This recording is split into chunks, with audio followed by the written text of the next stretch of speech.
Sit down. Nobody here asked for your opinion.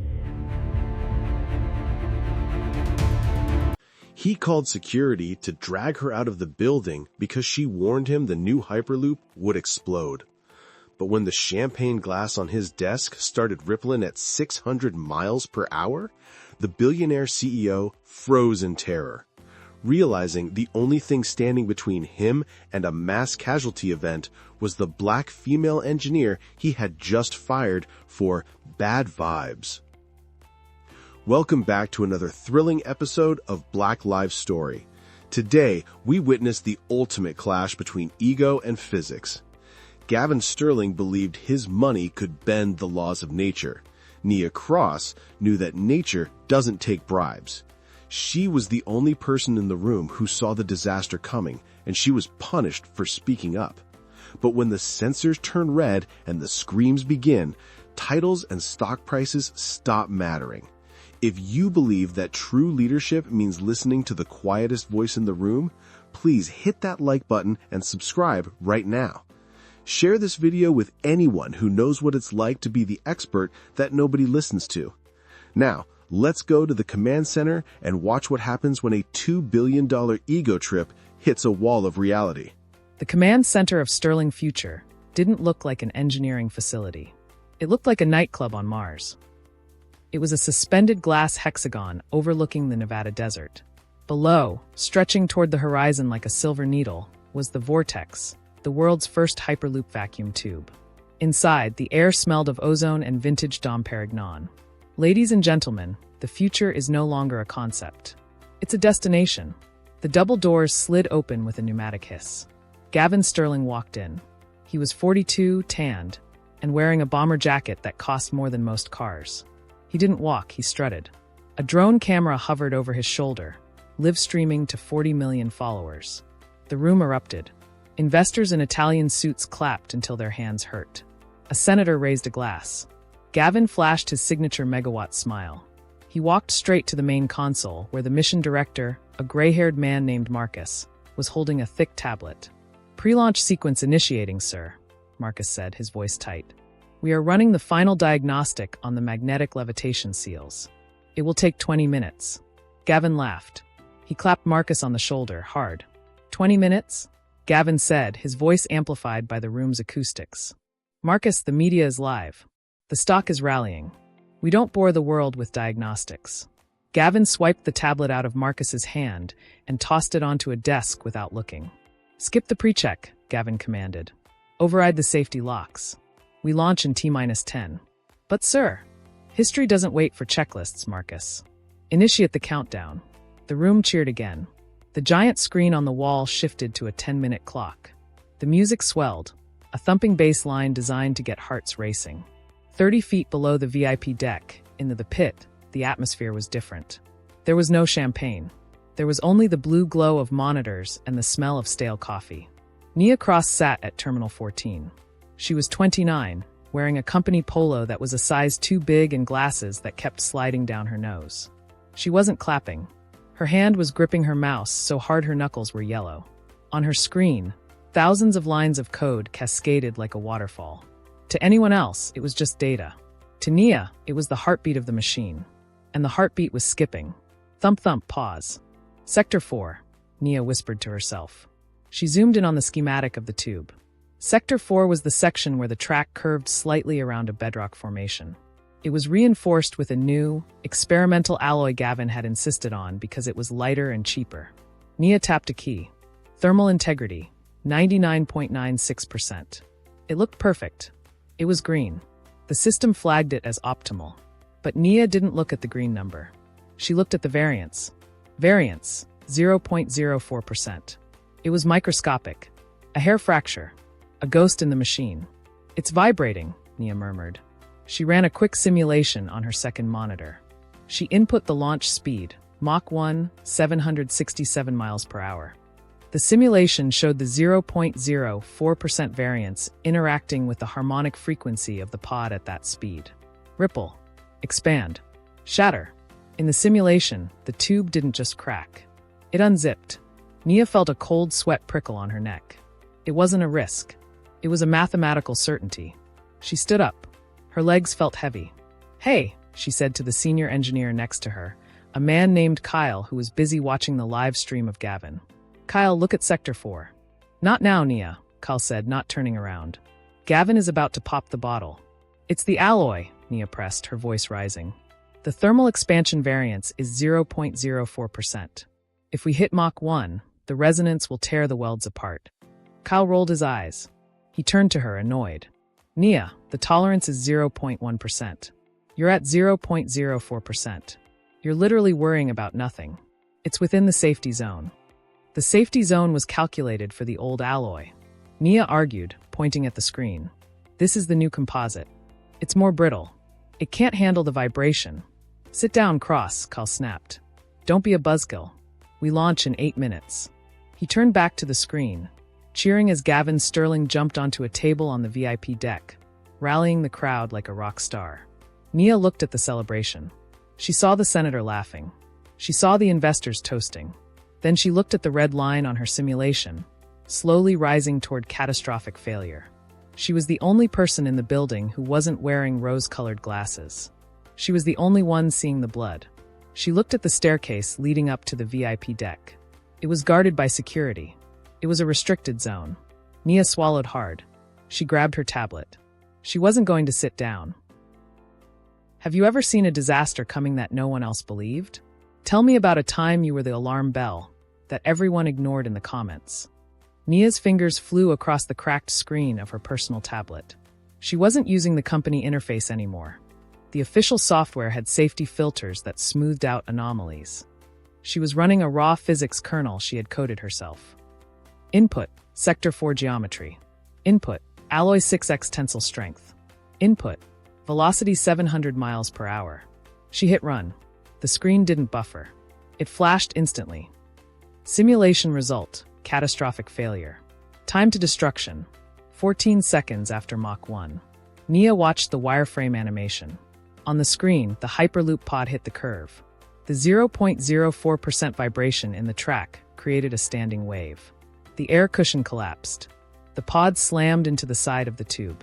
It didn't just crash. It vaporized. The kinetic energy turned the passengers into mist. "Oh God," Nia breathed. She looked up at the countdown clock. T-minus 5 o'clock. She looked at Kyle. He was laughing at a meme on his phone. He wouldn't listen. No one in the pit would listen. They were too afraid of Gavin. Nia grabbed her tablet.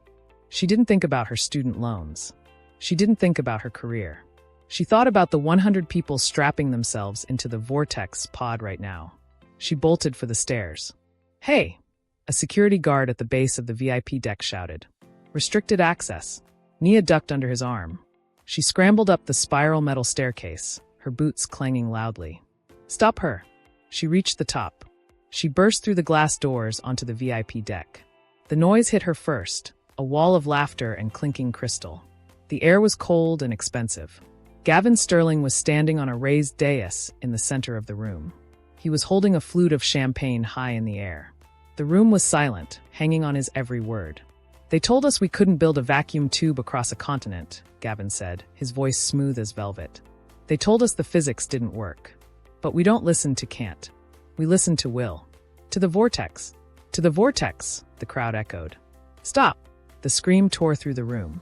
Nia stood panting in the doorway, her hair escaping her bun, clutching her cheap tablet like a shield. The room went dead silent. The senator lowered his glass. The investors turned, annoyed. Gavin froze, his glass halfway to his lips. He looked at the disheveled woman in the oversized polo shirt. He didn't look angry, he looked amused. "Well," Gavin chuckled, lowering his glass. "I love the enthusiasm, but we usually wait until after the launch to scream." The crowd laughed nervously. Nia stepped forward. Her legs were shaking, but her voice was steady.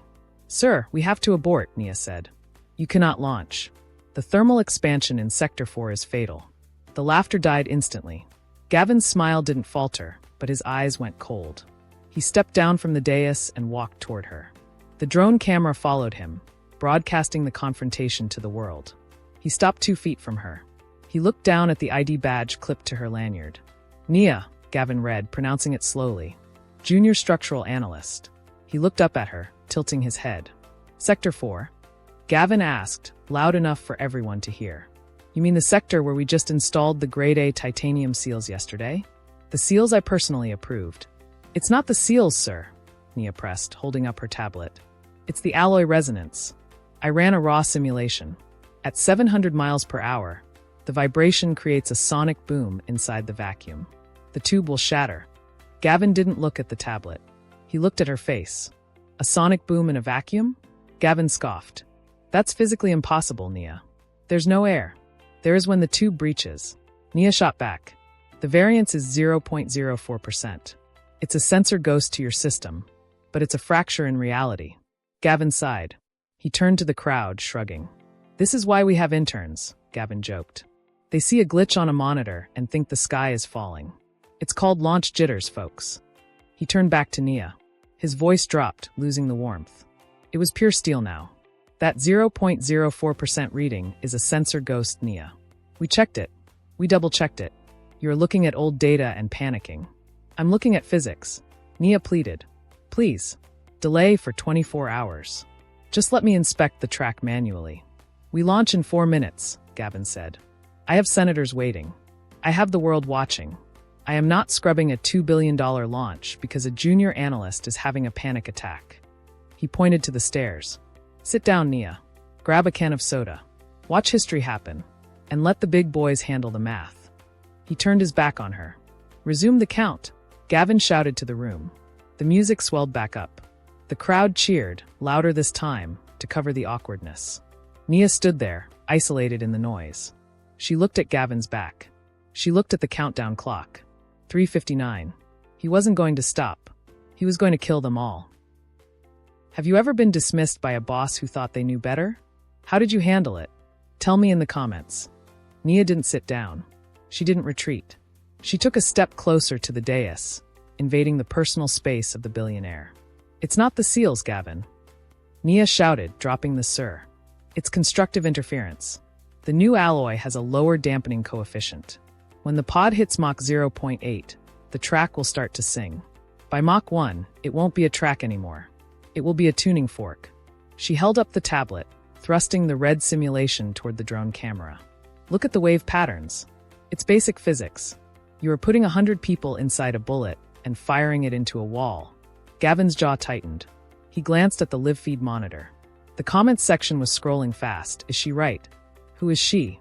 Is the vortex unsafe? The stock ticker in the corner of the screen flickered red.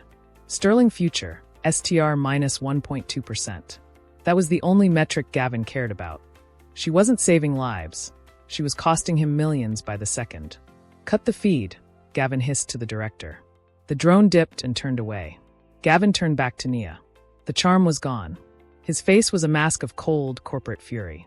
You are creating a scene, Gavin said, his voice low and dangerous. You are damaging this company's reputation based on a hysterical hunch. It's not a hunch, it's math. Nia cried, tears of frustration stinging her eyes. Please, just delay for 24 hours. Let me run a physical stress test. If I'm wrong, fire me tomorrow. But don't kill these people today. I don't have to wait until tomorrow, Gavin said. He signaled to the 2 large men in dark suits standing by the door. Security, Gavin announced, his voice booming over the speakers. Escort Ms. Cross out of the building. Immediately. What? Nia gasped. You are fired, Nia, Gavin said, adjusting his cufflink. For gross insubordination and attempting to sabotage a corporate event. Your clearance is revoked. Your stock options are void. The guards moved in fast. One grabbed Nia's arm, hard enough to bruise. The other grabbed her other shoulder. Let go of me. Nia struggled, dropping her tablet. It clattered to the floor, the screen cracking further. Get her out of here, Gavin snapped, turning his back on her. She's unstable. They dragged her toward the glass doors. Her heels skidded on the polished floor. The investors watched in stunned silence, swirling their champagne, unsure if this was part of the show or a tragedy. Nia realized they weren't listening. They were going to launch. She stopped fighting the guards and twisted her neck to look back at the main console, where the engineers were watching her with wide eyes. Listen to me, Nia screamed, her voice tearing through the room. When it hits 600 miles per hour, watch the vibration monitors. The guards shoved the doors open. Watch the harmonic frequency. Nia yelled, holding onto the doorframe for one last second. If the wave hits 8 hertz, it blows. Aboard at 600. Do you hear me? One of the guards pried her fingers off the metal frame. They shoved her out onto the catwalk. The heavy glass doors swung shut, cutting off her voice. Inside, the silence was deafening. The investors looked at the door, then at Gavin.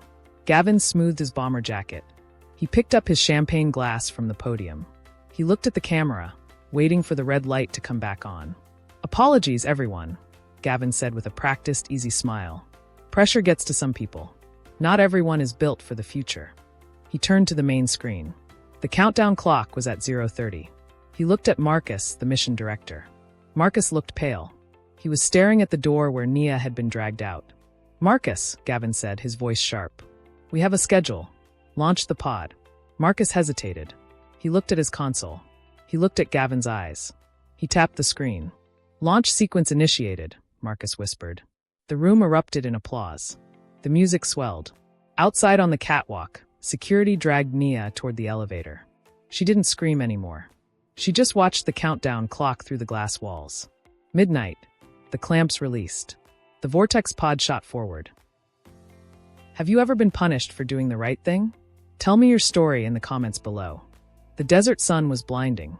"And stay out," the security guard grunted, shoving Nia toward the parking lot. "Next time, we call the cops." He turned and walked back to the gleaming glass fortress.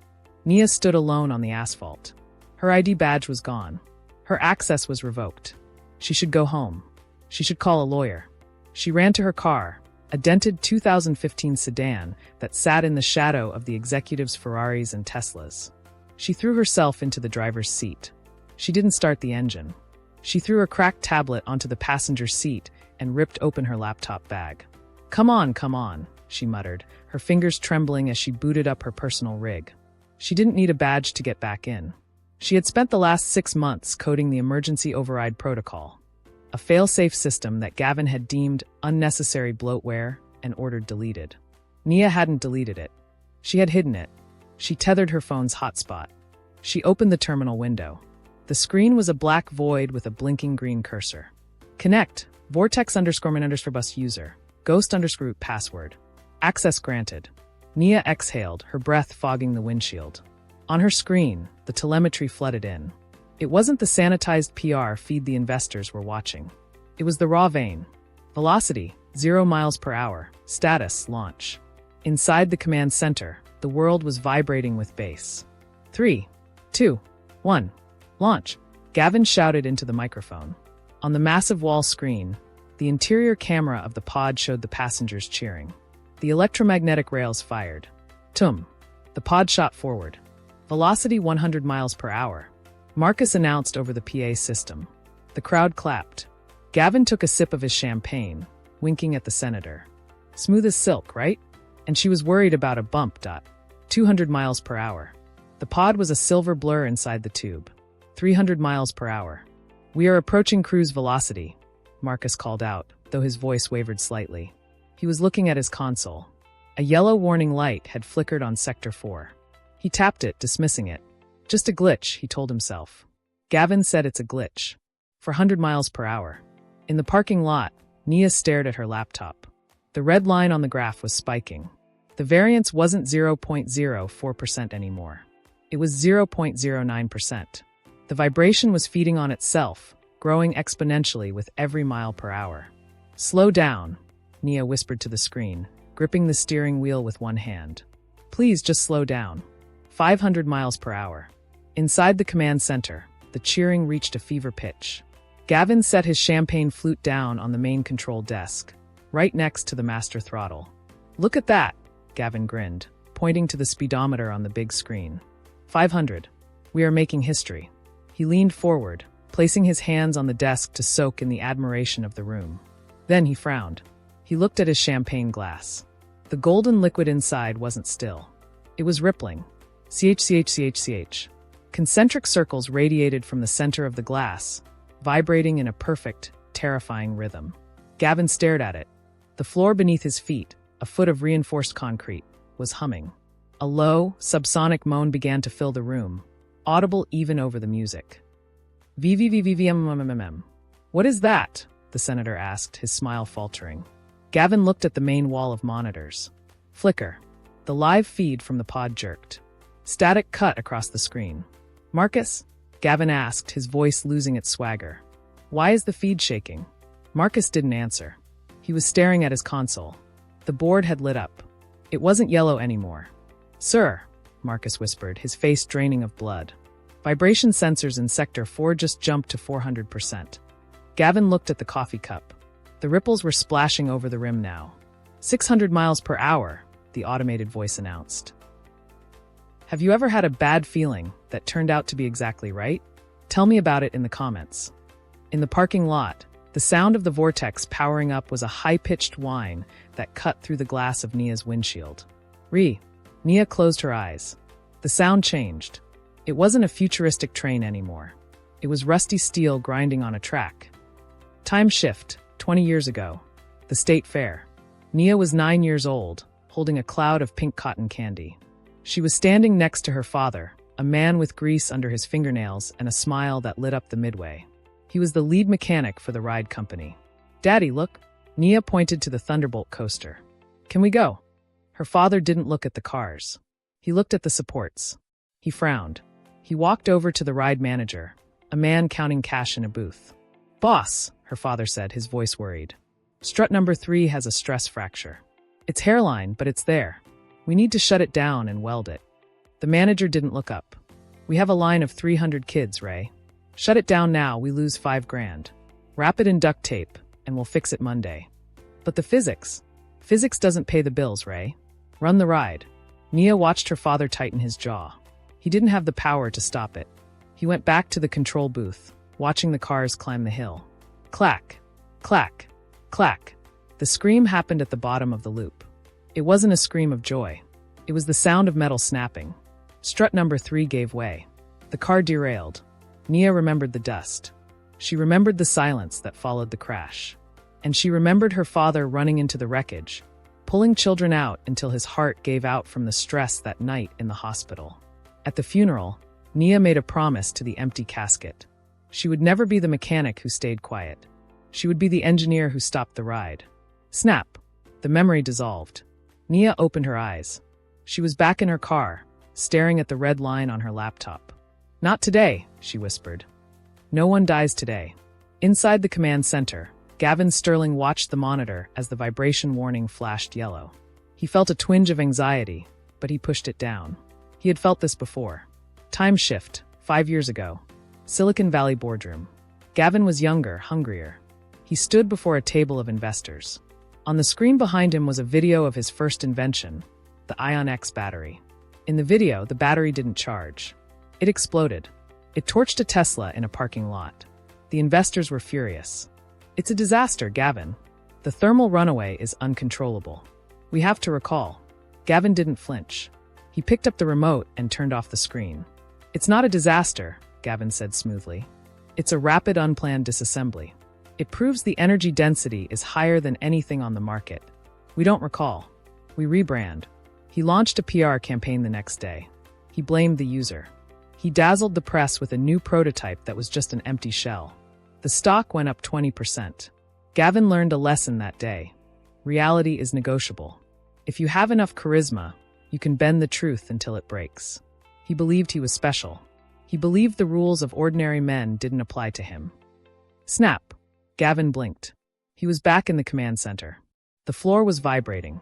The champagne was splashing. "Sir," Marcus yelled over the rising noise of the alarms. "Sensor 4 is critical. We are at 580 miles per hour. The variance is exponential." Gavin looked at the screen. He looked at the red warning light. His instinct kicked in. "Spin it. Deny it.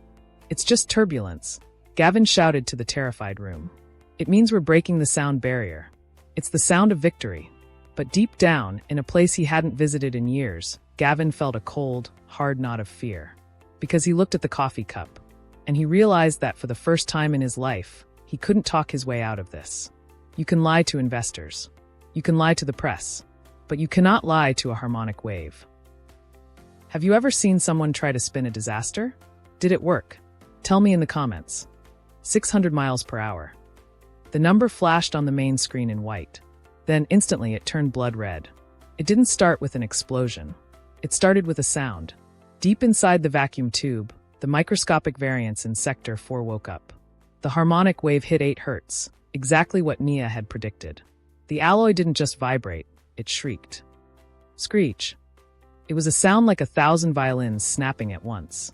It pierced through the heavy soundproofing of the command center. The glass walls of the hexagon rattled so hard that a light fixture tore loose from the ceiling and crashed onto the VIP deck. "What is that?" the senator yelled, covering his ears. On the main wall, the optimal green grid of Sector 4 vanished. In its place, a jagged, angry red canyon tore across the screen. Critical instability. Sector 4 integrity, 12%, 8%. Inside the tube, the steel walls began to warp. They rippled like water. Inside the pod, the party was over. The drone camera inside the cabin showed the nightmare. The champagne glasses didn't just spill. They shattered in people's hands from the frequency. The passengers were thrown against their restraints. The senator's wife was screaming, her mouth open in a silent wail on the monitor. "We are losing containment." Marcus screamed, his voice cracking. "The tube is buckling. The pod is going to clip the wall." Gavin Sterling stood at the center console. The color had drained from his face, leaving him looking like a wax statue. His spin wouldn't work here. His money wouldn't work here. "Stop it!" Gavin screamed, grabbing Marcus by the shoulder. "Abort! Hit the brakes! Bring it to a stop!" "I can't!" Marcus yelled back, his hands flying across the console. The vibration generated thermal friction. "The hydraulics are melted, Gavin. The emergency brakes are offline. Reverse the polarity." Gavin commanded, desperate, throwing out random tech buzzwords he used in interviews. "Use the magnets. The magnets are desynchronized," the lead engineer shouted from the pit. "If we engage them now, the pod will flip. It will vaporize everyone inside." 650 miles per hour. The scream grew louder. The floor of the command center pitched sideways as the foundation of the tube absorbed the energy. Gavin let go of Marcus. He stepped back. He looked at the vibration monitor on the far left screen. He saw the wave pattern. It was a jagged, rising sine wave. He remembered the cracked tablet. He remembered the woman in the oversized polo shirt screaming at the door. When it hits 600 miles per hour, watch the harmonic frequency. It was exactly what she said, to the decimal point. Gavin looked at the live feed of the pod. He saw the terror in the passengers' eyes. These were his friends, his investors. He looked at his hands. They were shaking uncontrollably. He wasn't a genius.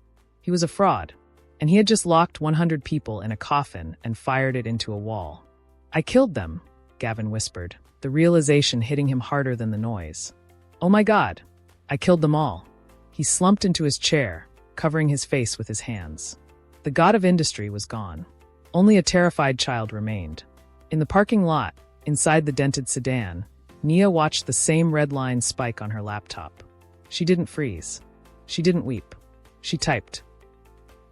"Have you ever had to step in when the person in charge froze? Tell me about it in the comments." The tube was no longer a transport system. It was a bomb. Sector 4 integrity, 2%. On the main screen, the live feed from the pod was a blur of violence. The passengers were no longer screaming. They were braced for impact, huddled in the wreckage of the luxury cabin. The pod was shaking so violently that the rivets were popping, pinging off the interior walls like bullets.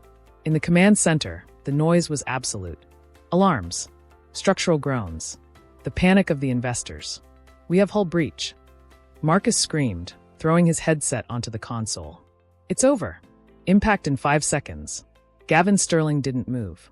He sat in the center chair, surrounded by the wreckage of his ego. He watched the red line on the vibration monitor flatline at the top of the graph.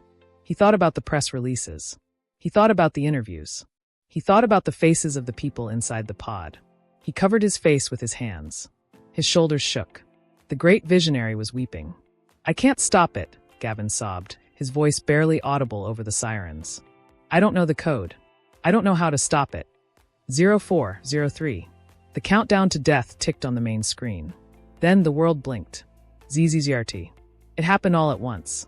Every screen in the room, the massive wall display, the engineer consoles, the drone feeds, went black. The sirens cut out. The room was plunged into sudden, terrifying silence and darkness. What happened? The senator screamed from the floor. Did we crash? Total system failure, Marcus whispered in the dark. We lost the telemetry. They're gone. But they weren't gone. On the main wall, a single pixel lit up. Then another. A primitive, pixelated icon appeared in the center of the darkness. It was a crude white skull and crossbones, an old hacker's warning. Gavin looked up, wiping the tears from his eyes. What is that? The skull flashed once. Twice. Then it dissolved into a stream of cascading green text. It wasn't the slick, graphic interface of Sterling Future. It was raw, aggressive code. System lockdown detected. Initiating brute force override, bypassing admin protocols, encryption key. Lines of code scrolled faster than the eye could read. Gavin stood up. The engineers in the pit stood up. Someone is hacking us, Marcus gasped. Someone is taking control of the main bus. Who? Gavin whispered. Who could get past the firewall? The scrolling stopped. The text cleared. A single, blinking prompt appeared in the center of the giant screen, 10 feet tall. Access granted. Remote user identified. The cursor blinked once. Nia Cross. The name hung there, glowing in the darkness of the room. Gavin stared at the name of the junior analyst he had fired 10 minutes ago. The woman he had humiliated. The woman he had dragged out by security. She wasn't gone. She was in the system. And she was the only pilot left. In the parking lot, the heat inside the sedan was suffocating. Nia didn't feel it. Her fingers were a blur on the keyboard. Status, hydraulic failure. Status, magnetic braking offline. Damn it, Nia hissed. I can't stop it. It's a bullet without a trigger. She looked at the telemetry. The pod was at Sector 3. It would hit the compromised Sector 4 in 12 seconds. At that speed, the vibration would shatter the hull, and everyone inside would be turned into red mist. She needed to slow it down. But how do you slow down a train that has no brakes and is floating on a magnetic cushion? Friction, her brain whispered. You need drag. But there is no drag in a vacuum. That was the whole point of the vortex. Nia's eyes widened. She stared at the schematic of the tube.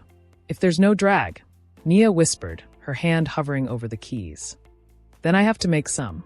She pulled up the schematic for the emergency pressure release valves. They were designed to vent the tube slowly over 24 hours for maintenance. But if she triggered all of them simultaneously, in front of the pod, the sudden rush of atmospheric pressure would be violent. It would be like slamming into a wall of molasses. The air rushing in would create a massive pressure wave. It would shatter the tube. It would twist the steel tracks like pretzels. It would completely destroy the $2 billion infrastructure Gavin had built. But that wall of air would catch the pod. It would cushion the impact. It would turn a fatal crash into a survivable wreck. Command, override_valve_control_ target, Sector 4. A red warning box popped up on her screen. Warning, catastrophic structural failure imminent. Estimated cost of damage, $2,100,000,000. Do you wish to proceed? Y/N. Nia looked at the number. $2 billion.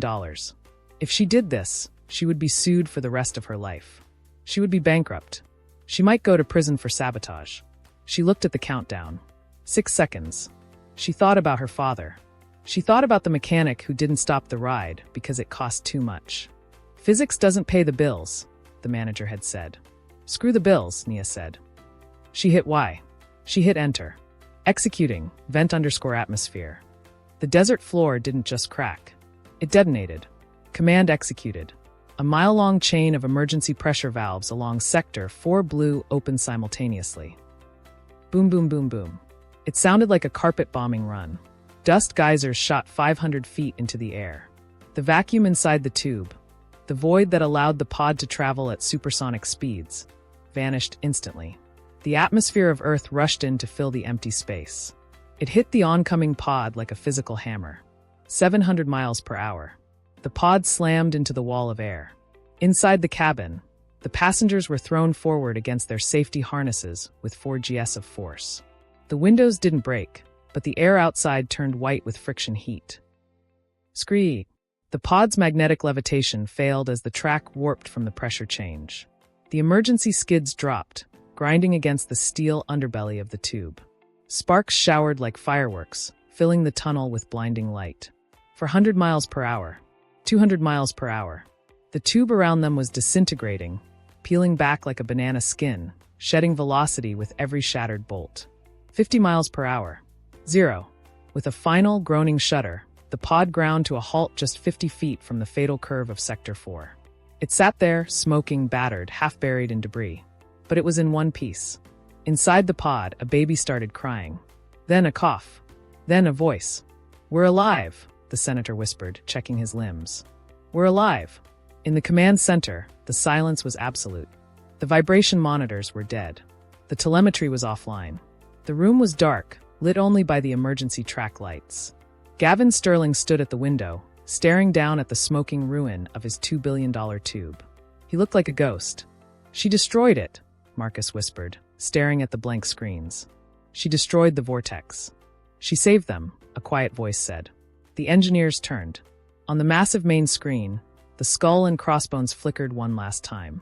Then the webcam feed initiated. The screen filled with the grainy, low-light image of the interior of a 2015 sedan. Nia Cross sat in the driver's seat. She looked exhausted. Her hair was a mess. The reflection of her laptop screen glowed in her glasses. She looked directly into the camera lens. She looked directly at Gavin. She didn't scream. She didn't gloat. She simply adjusted her glasses. "You're welcome," Nia said coldly. She closed her laptop. Click. The screen went black. 1 hour later, the parking lot was a sea of flashing red and blue lights. Nia sat on the hood of her car, watching the chaos. She expected the handcuffs. She expected the lawsuit. She had just caused the most expensive industrial accident in history. A squad of police officers marched toward the command center. They walked right past Nia. They didn't stop for her. They walked up the stairs to the VIP deck. Nia watched as the glass doors opened. 2 officers approached Gavin Sterling. He was arguing, pointing at his lawyers, pointing at the tube. The officer shook his head. He turned Gavin around. Nia saw the flash of silver handcuffs. Breaking news. Sterling Future CEO arrested for criminal negligence. Whistleblower evidence proves he ignored safety warnings. Nia felt a vibration in her pocket. It wasn't an alarm. It was her phone. Unknown number. She answered. "Hello. Ms. Cross," a trembling voice said. It was the chairman of the board for Sterling Future. We saw the logs. We saw the simulation. You saved the company from a mass casualty event." Nia didn't say anything. "We want you back," the chairman pleaded. "Name your price. Chief engineer. VP of operations. Anything. We need you to fix this." Nia looked at the smoking wreckage of the tube. She looked at the police car taking Gavin away. She thought about her father. She thought about the mechanic who didn't have a voice. "You can't afford me," Nia said. "We'll pay double," the chairman begged. "It's not about the money," Nia said. "It's about the physics. And your physics are broken." She hung up. She slid off the hood of her car. She picked up her cracked tablet from the passenger seat. She wasn't a junior analyst anymore. 6 months later, the sign on the door of a sleek, brick office building in downtown DC read, "Cross structural safety. If we don't clear it, you don't launch it." Nia walked into her office. On her desk sat a framed piece of twisted metal, a fragment of the Sector 4 alloy. It was a reminder. She sat down. She opened her laptop. The screen glowed green. "System optimal,"